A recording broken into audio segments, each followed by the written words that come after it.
It's the Final Word Daily here from Rajkot with me, Cameron Ponsonby, and Daniel Norcross from back in sunny Tooting. Hey, there's been a lot of cricket today. There's been a lot of news today. But on the cricket front, Daniel is going to sum it up in 30 seconds.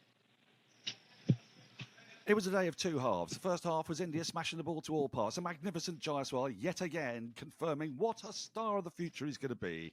England came out an impossible task, 540 right up Bazball Street, of course, and they attempted to play anti-Bazball. They went into their shell and they proved why Bazball works by showing how Bazball, not by doing Bazball, doesn't work. Collapsed into a heap. Mark Wood very nearly threatened Ian Botham's record for the fastest 50 by an Englishman, but sadly hold out right at the end. India win by their highest run margin in the history of Indian cricket. What a time to be alive. That was wonderful, Daniel. And yours was even more wonderful, the little break in between that. But with the magic of editing, that'll be magically erased from history. That 30-second summary and this episode is going to be brought to you by Westfield London and Westfield Stratford City. But I want to start in one place, the man of the moment, the man of the day, the man of the series that has taken India to this 2-1 series lead, Jaiswal, his second consecutive double century. And today, he equalled the record for the most sixes ever in a test innings, equaling which cricketer, Daniel Norcross? Can you guess and can you tell me the innings? Pakistan legend. Brendan McCullum. 257. Misbarrel. Wasim Akram against Zimbabwe. Wonderful. Thank you very much. And it was once again just an absolute exhibition in ball striking. Do you want to know my favourite statistic about Jaiswal? In his career, his first-class career, which obviously includes Test cricket, he has 11 centuries and 4 scores of 50. Today, yesterday, we went to 100. That went 12 centuries, 4 50s. He then retired hurt on 104. He came in again today. It doesn't count like this in the books, but once again, he passed 50. Past 100 again. In reality, in theory, he's got 13 centuries and 4 50s. It was a kind of... I was about to go really kind of wax lyrical about it. And then I remembered what my actual emotions at the time were. And whilst it was amazement, it was also that the game was it was a bit on autopilot. There wasn't actually much cricket happening this morning. It was just kind of England going through the motions and Jaiswal feasting on them, hitting them to absolutely all quarters. Shubman Gill looks set to go to 100 as well. I don't know how much you'd have thought of it in the very early hours of the morning. But Jaiswal, from what you have seen of him, how much have you enjoyed him? Well, I mean, enjoy. It's more than that, isn't it? It's like bathing in a warm pool of elegance, loveliness, invention, possibility, dynamism, youth. It's slightly elegiac for a man of 54 who has seen all of his good days come and go and never at any point scaled the remotest heights of the mighty Jaiswal. But there's something so lithe about him. There's something so powerful at the same time. There's something in his eyes. There's something in his body. There's something in his movements. He's like a kind of... It's almost like a David Gower of today, but just with more. It's like a super Gower. And given that I was brought up on normal Gower, then I didn't think that I would ever live to see the like again. And if anything, this is an upgrade. It's Gower 2.0 for the modern era. It's great to watch. And he's sort of hitting Wally Hammond territory in 1928-9 here. These double hundreds is something else.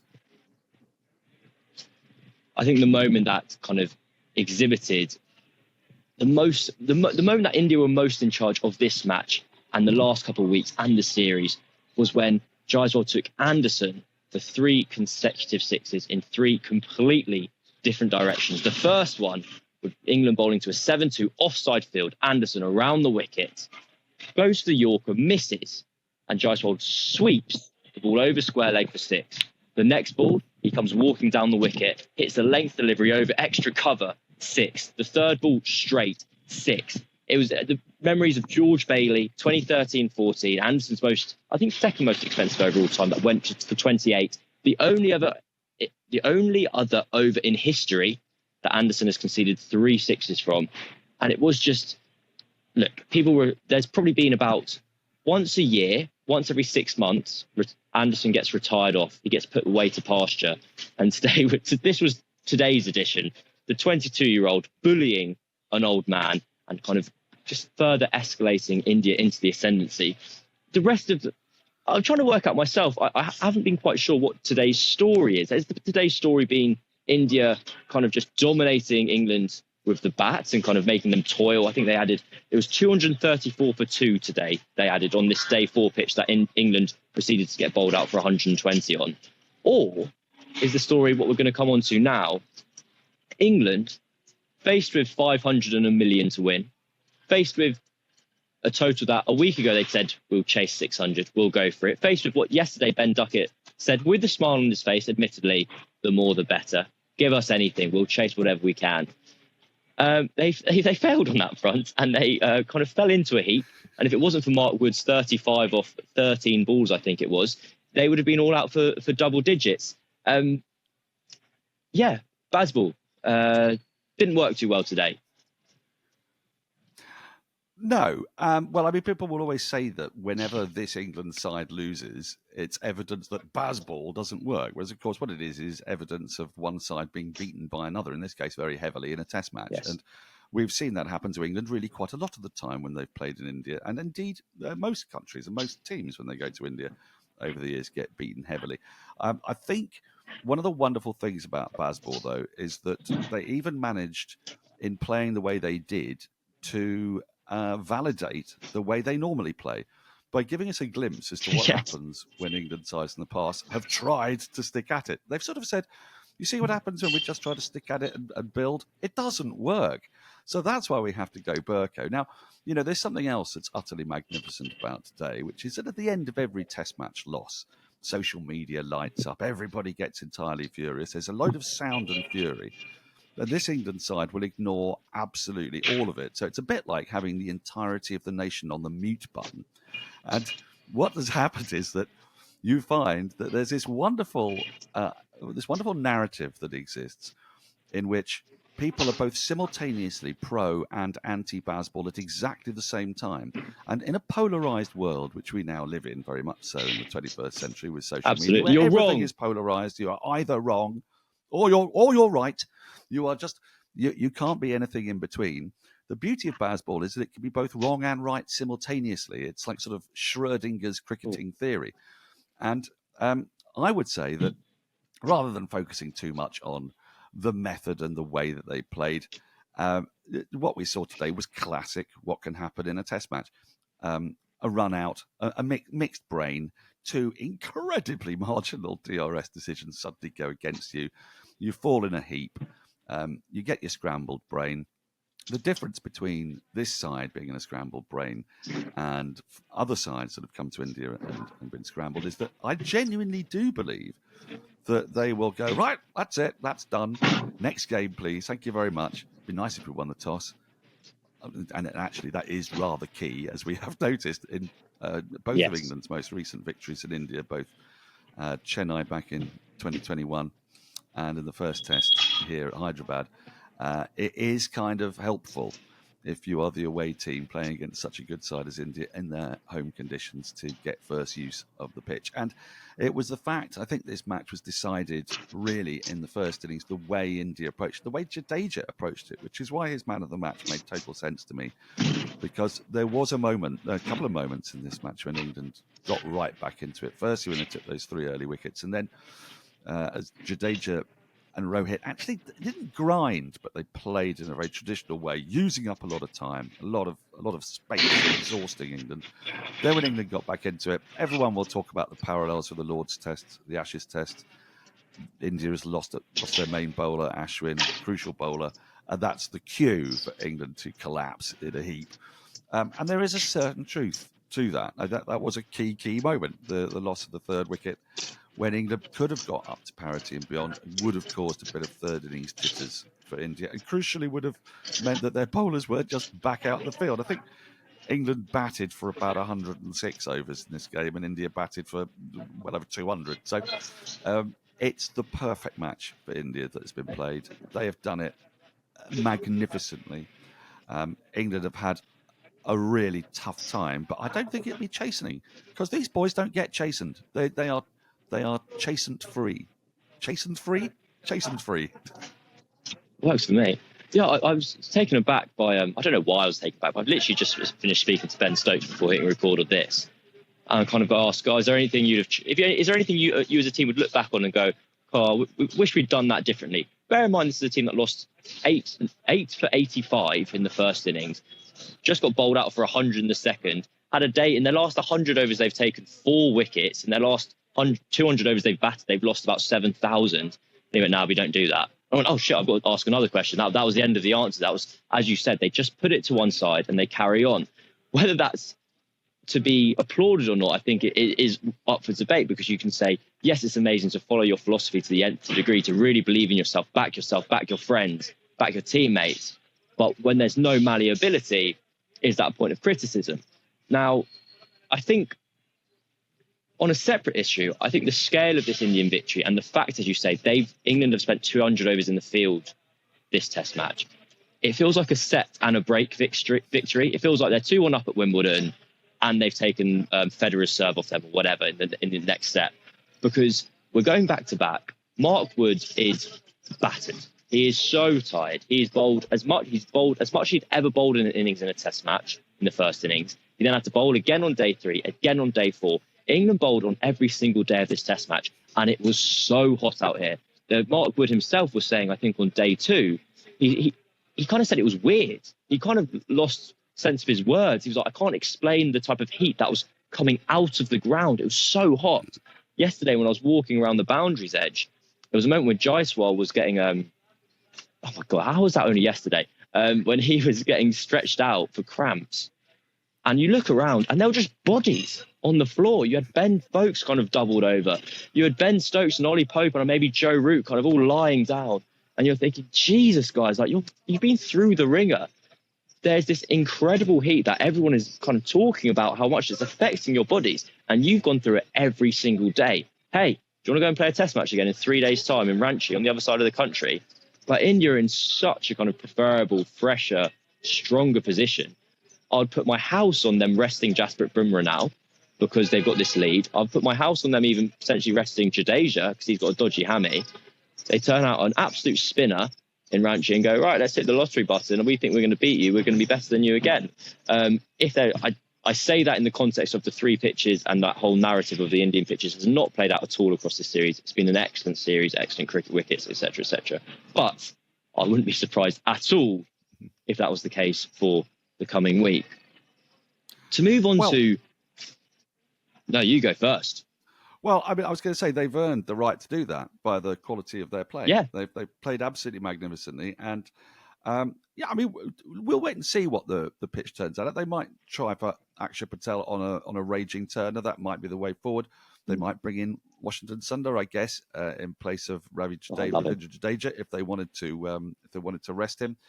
They can do those things. The danger is that, look, England were 2-0 down in the Ashes, and that was an absolutely morale-sapping defeat if you had the kind of morale that could be sapped, and this England team doesn't. But at Lords, when they went 2-0 down, they got themselves into such a strong position when Lyon limped off that suddenly to look up and go, oh, God, we've got to do something that's never been done in history. And in fact, they went, great, bring it on. And their performance at Headingley was really good. Yeah.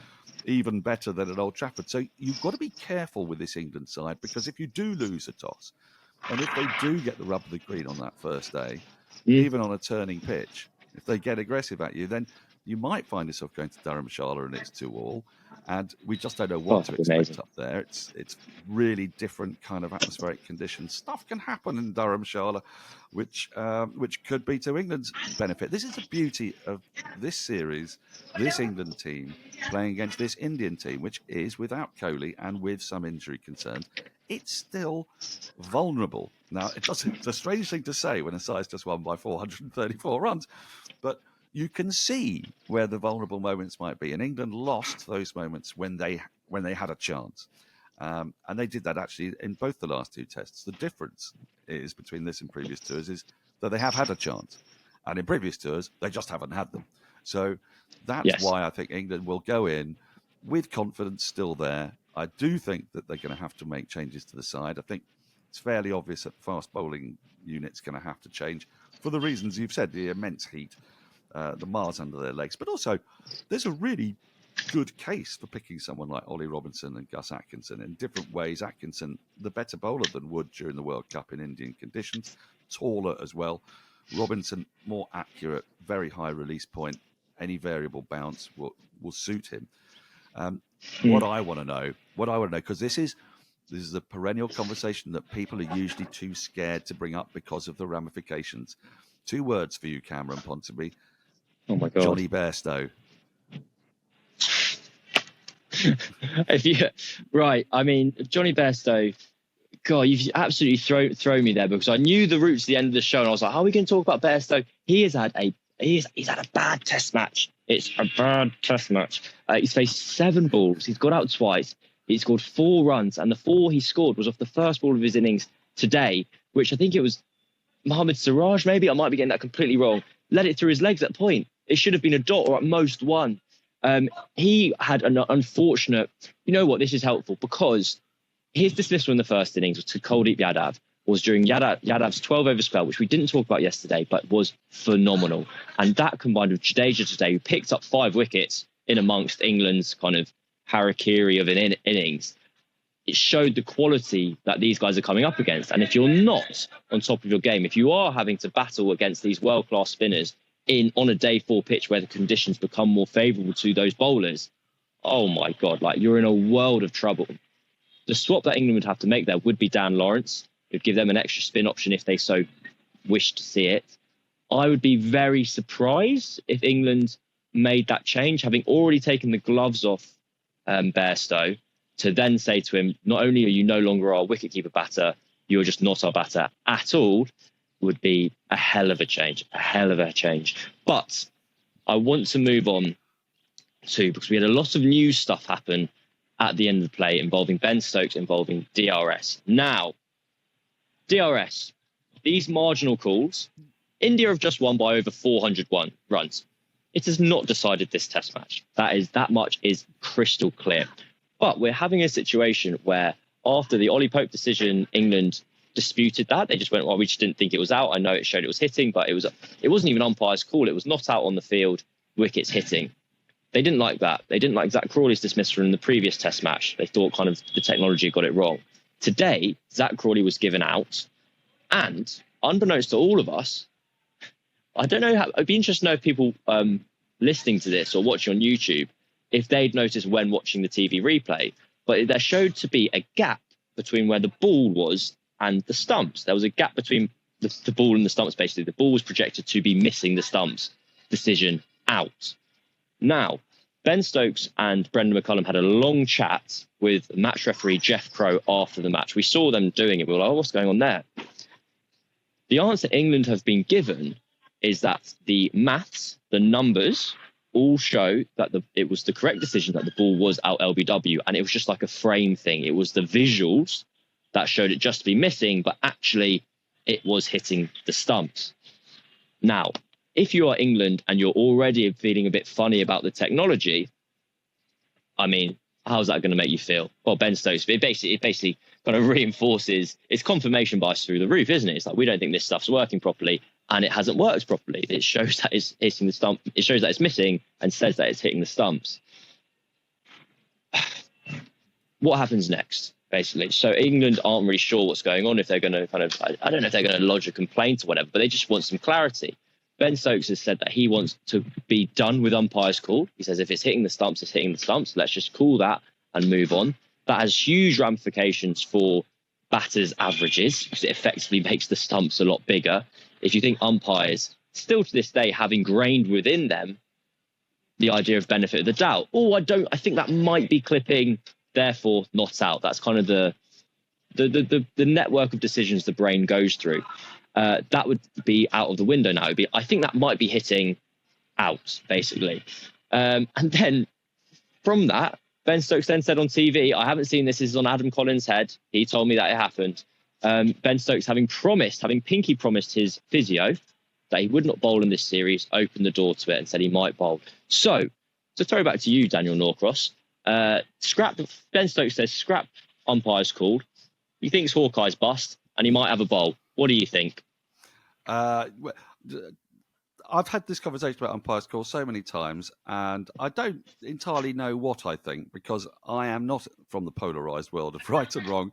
I can see arguments on both sides. I think the strongest argument for keeping umpires' call is that the technology is deemed to be imperfect, and so that margin of error is really a margin of technological error that they think is getting smaller and smaller, which is why they've reduced the amount of umpires' call now, because they get increasingly confident at the accuracy of the technology. But I don't really have a problem with it. We all live with it. It's fine. In the aftermath, when a batter is out, it feels deeply unlucky. And England got the wrong end. Well, the wrong end, they got the end of two very close decisions. I think three, actually, in the end. But the Crawley one was so close. I've got to say that when I watched it in real time, I was actually just cutting into a piece of toast and bacon and egg at the time, and I looked up, lovely. just as the ball was striking his pad, I said to Catherine, I think that's out. And then Dharmasena went ages before giving it, and that was part of the problem. If Dharmasena gives it out immediately, it's all part of perception. If Dharmasena gives it out immediately, and then it's shown to be umpire's call, then you go, oh, it's really tight. But because Dharmasena didn't seem to be sure, then you think, oh, you've taken so bloody long that you shouldn't be giving it. And that's why you took so long, because it was really tight. And then you get into this feedback loop. Fact is, he's out to a very tight call. Root was out to a very tight call. Stokes bowling, well, I mean, I tend to agree with what Alistair Cook and Stephen Finn said on TV earlier today, which is that he said he wasn't going to bowl because his physio said there's more to bowling than just turning your arm over and feeling good in a net. You've got your back, your elbows, your ankles, everything that goes with that. If you're not match fit, ready to bowl, then it can set you back in other ways. So I think his physio would be going, please don't bowl. Stokes, on the other hand, will be going, right, it looks like the team needs me to bowl, because bowling has been really the issue for England. A lot of time is spent analysing how they got out, which always happens when the side loses, because you expect batters to bat forever, apparently. It's always their fault if they get out. But actually, their bowling was a big problem. They couldn't see off India's tail in the first innings. They couldn't ram home the advantage of taking 3 wickets. They didn't feel particularly well. And in the second innings, having bowled for so long in the first innings, they were utterly toothless. Notwithstanding Jaiswal's brilliance, they allowed India to dominate and bat the way they wanted to. So Stokes will be itching to bowl. There's, but it's up to him. Us having an opinion on whether Stokes is ready to bowl is utterly futile. Stokes will choose to bowl if he feels that he can, and then if he breaks down, we'll all say, "What a silly boy." But he's a grown man. He's allowed to make his own decisions in these matters, I think. Yeah, and also I think it really shows where the contradiction in the whole Bazball experience lies of results don't matter, win or lose, kind of, it's fine. It's not the end of the world. But also when his natural competitiveness comes through and goes, I'm desperate to win this fixture. And what's about to happen is we're going to go to Ranchi, where realistically England will go back to potentially wanting to have one seamer, where it would be nice to have 2, Ben Stokes, and then they'll go to Dharmashala, where they'll go back to 2 seamers, and it might be nice to have 3, Ben Stokes. And so the temptation is going to be there. Do you know what else I'm tempted to do? Read an ad read for Westfield London, Westfield Stratford City. Are you ready for this? Right, here we go. Even with NordVPN, you know what? Adam would want me to introduce it properly, so I'm going to do that instead. Sit tight, listeners. It's now time for the final word. Hall of Fame, brought to you by Westfield London, Westfield Stratford City. More extra, less ordinary. Even with NordVPN, the internet can be a scary and dangerous place. NordVPN, of course, a wonderful partner of the final word. If you don't know what you're doing, 1 minute you're trying to look up stats on Cricinfo, and the next you're on the phone to Virgin Media trying to explain that there's absolutely no way your husband Ron has racked up a £900 internet bill. Not a chance. From February 14th, otherwise known as Valentine's Day, the EE Store studio at Westfield London is hosting classes for over 65s to help them get online, stay safe online, get the most from their devices, and answer any question you might like. The sessions are free, but you do need to book in advance. And if you're listening to this, you've probably got a pretty good handle on how the internet works. and the information highway. But Google Westfield London to find out more and help someone you know step into our connected world. It's only for over 65s. Daniel, what are you doing next week? I'll take you along. And what's your Hall of Fame entry? Well, that's very kind of you, and I was expecting that ageist response. But I do also have a father-in-law Yeah, who of course. desperately is in need of this because we have to do tech support. Low-hanging no fruit. good at it. Yeah, there's plenty of people out there who need that support, and we've all got relatives, elderly relatives, if we're lucky enough, if they're still going.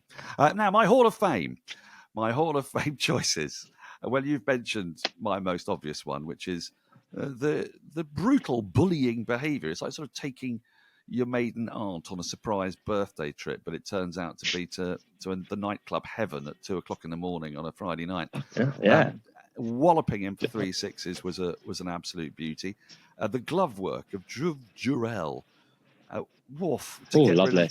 That was gorgeous to get rid of Ben Duckett. That was magnificent. But, for me, the Hall of Fame moment was when I genuinely thought that it was going to be Mark Wood, not any of the other batters in this team, that was going to break Gilbert Jessop's record for the fastest 100 when he went absolutely ballistic. And there was a moment when he was 30-odd off 10 balls when he was well in sight of the fastest 50 at any rate, which both of them got against India at Delhi in 1981. There was even talk of a bannerman, although that was absolutely ludicrous. So for me, the batting of Mark Wood on an otherwise challenging day for England was a Hall of Fame entry. You must have probably a better one because you were there watching closely all day. Well, I've actually along a similar theme. My Hall of Fame entry is the great man Kuldeep Yadav with the bat as the night watchman. Today, he got hit in front, not given on field, shown to be 3 reds. What a disaster. England have failed to get a wicket. Another one, Tom Hartley denied a wicket. The very next ball, he hits it to mid-on, says yes, says no. Shubman Gill on course for one of the easiest Test match centuries he'll ever get across his career. Run out at the non-strikers then. He is fuming. Really got dusty about it. Dusty means hungover. Don't know why I use that word. Off he goes. So now, Kuldeep Yadav survived an LBW appeal, run out his mate who was on course for a Test century, and then he hit it straight to slip. Admittedly, there was a bit of ground involved, but who cares? And stood there and just waited for it to come back on the big screen. And so all in all, as an entity, I very much enjoyed, admired, appreciated and respected Kuldeep Yadav's performance with the bat today. And I hope to get to see him do it again. He also started to smoke it down the ground straight. It was brilliant. He came in as a night watchman when they were like 320 ahead. One of the most pointless exercises in history. And he further kind of kicked England into the dirt. Anyway, that's enough for today. Me and Vish will be back tomorrow with the wash-up where we'll talk more about Ben Stokes' knee decisions, bowling decisions, DRS. We'd have spoken to Brendan McCullum at that point and find out what his thoughts on the whole thing are. Today was the Final Word Daily. Daniel Norcross was Daniel Norcross. I was Cameron Ponsonby. It was brought to you by Westfield London, Westfield Stratford City. Make sure you Google it. Make sure you tune in again. Until then, goodbye.